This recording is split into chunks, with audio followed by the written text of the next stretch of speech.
Her mother sold her only wrapper to see her through school. What she later did shocked everyone. The morning after Cecilia buried her husband, she woke up to a silence so heavy it felt like the walls themselves were mourning.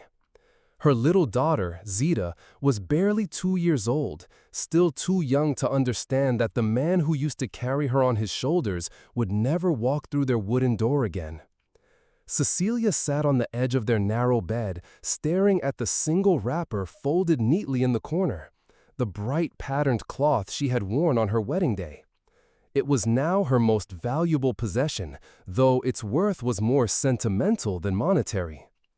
Life had been difficult even before her husband's death, but now every day was a battle for survival. With no farmland, no family willing to help, and no savings to fall back on, she had to find a way to keep her child alive. She went from house to house in the wealthy part of town, knocking on gates and offering to clean floors, scrub toilets, or wash clothes for whatever she could get. Some people paid her, others threw insults as payment, but she kept going. Her hands grew rough and cracked from hours of scrubbing marble floors that gleamed like mirrors in homes far larger than anything she could imagine owning. On some days, she would return home with a few coins clutched tightly in her palm, enough to buy a cup of gari and maybe a few vegetables. She would feed Zita first and pretend she wasn't hungry, drinking only water to fill the emptiness in her stomach. When Zita turned 6, school fees became another mountain to climb. Cecilia had always dreamed her daughter would have the education she herself never received. She wanted Zita to read and write, to dream beyond the dusty streets that caged them. But education cost money they didn't have. She worked longer hours, accepting extra jobs that left her body aching and her eyes heavy, but still, it wasn't enough.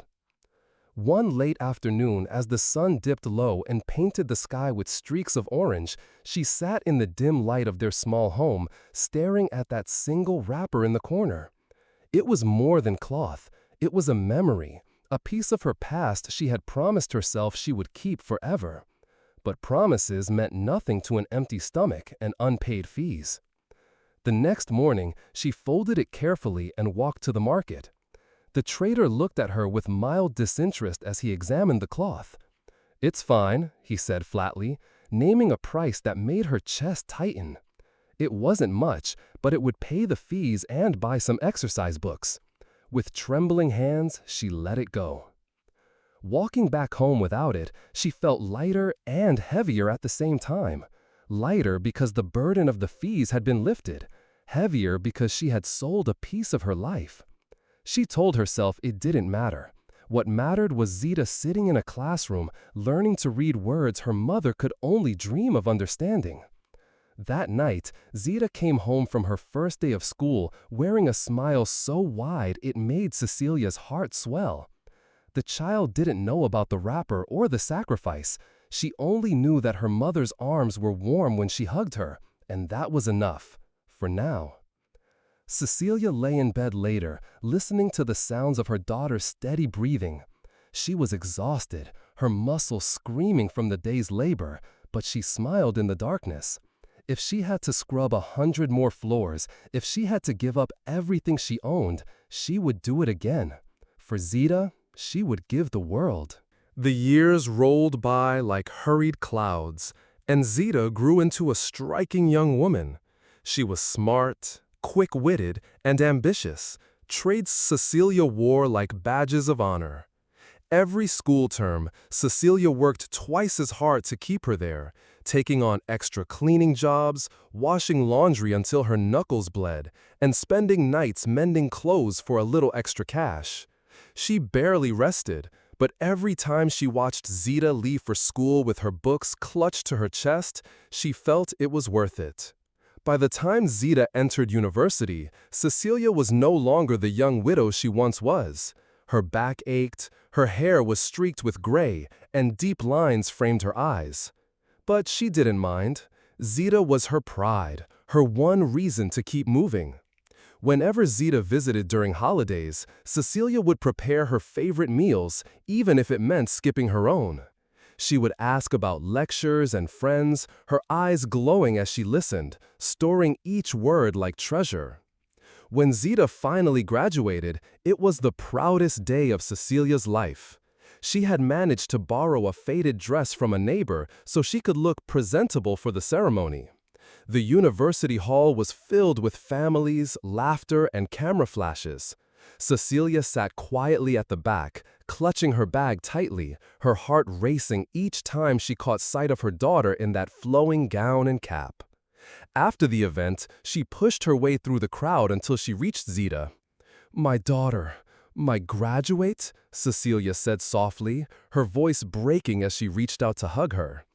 But Zita hesitated, glancing quickly at the friend standing beside her.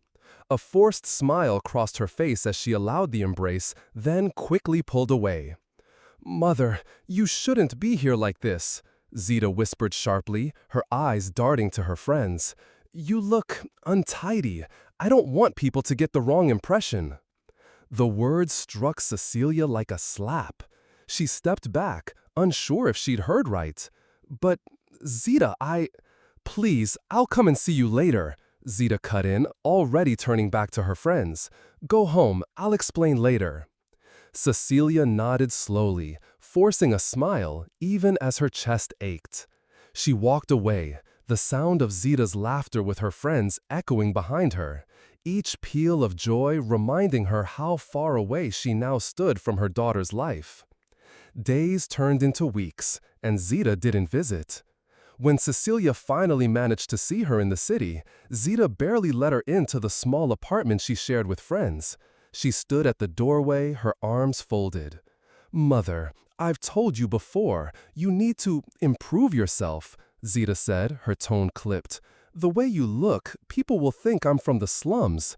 I'm trying to make a name for myself now. You wouldn't understand." Cecilia swallowed hard. "I only came to see you, Zita. I miss you." Zita sighed and looked away. "You shouldn't come here unannounced. It's embarrassing." The words lingered in the air like smoke. Cecilia felt them burn in her throat, but said nothing. She simply nodded and stepped back, letting the distance between them grow without protest. That night, back in her small, dimly lit room, Cecilia sat on the bed, staring at the wall. She remembered the day she sold her only wrapper, the day she thought she was securing her daughter's future. She remembered every floor she had scrubbed, every meal she had skipped. None of it seemed now. The girl she had raised with so much love and sacrifice was a stranger ashamed to call her mother. Outside, the night was cold. Inside, it was colder still. The days blurred together, each one quieter than the last. Cecilia's small room, once filled with the soft chatter of a little girl asking endless questions, now echoed only with the ticking of a worn-out wall clock. She had stopped expecting footsteps at her door, but still, some evenings, she would sit on the wooden stool outside, watching the road in case Zita appeared. She never did. Neighbors began to notice how thin Cecilia had become, how her once lively eyes now seemed fixed on something far away. She still worked when she could, but her body moved slower, her hands trembling when she scrubbed or lifted.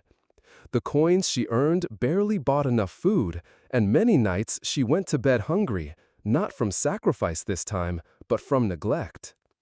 One evening, a light rain fell over the dusty streets. Cecilia stood by the window, looking out at the blur of umbrellas and rushing feet. Somewhere in the distance, she imagined Zita walking under a bright umbrella, laughing with friends, living a life that had no room for her mother. A small part of her still hoped her daughter might turn up one day, perhaps with an apology, perhaps just to say she still cared. But the visits never came. The hope slowly drained away, replaced by a tired acceptance. Cecilia began to spend more time lying on her bed, the thin blanket pulled to her chin, listening to the faint sounds of life outside. Children played, traders argued over prices, the world moved on, and she was no longer a part of it. One cold night, as the wind whistled through the cracks in the wooden walls, she lay staring at the ceiling. Her body felt heavier than usual, but there was no pain, just a deep, strange stillness. She thought of Zita, not the grown woman who had turned away, but the little girl who once clung to her leg and called her mama with a smile that could melt the hardest day. The memory brought a faint warmth to her chest. Her eyes fluttered shut. Outside, the rain had stopped, and the night grew still. She drifted into sleep, not knowing it would be her last. By morning, the neighbors found her lying peacefully on her bed, her hands folded gently over her stomach, as though she had simply decided to rest and never wake up. News of her death reached Zita days later. There was no scene, no public outpouring of grief, just a quiet announcement that the woman who had given everything for her daughter had slipped away alone. Zita didn't rush home. There was no home to return to.